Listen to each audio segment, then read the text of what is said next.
আমাদের জন্য আপনি আল্লাহর কাছে সুপারিশ করেন।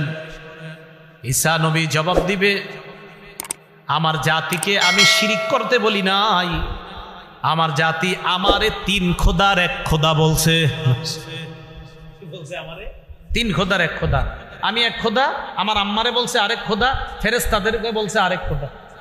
আবার কোনো কোনো ভাবে আমারে বলছে 1 খোদা, আম্মারে বলছে আরেক খোদা, আর আল্লাহ আরেকজন। মানে এই 3 খোদার 1 খোদা বলছে আমারে।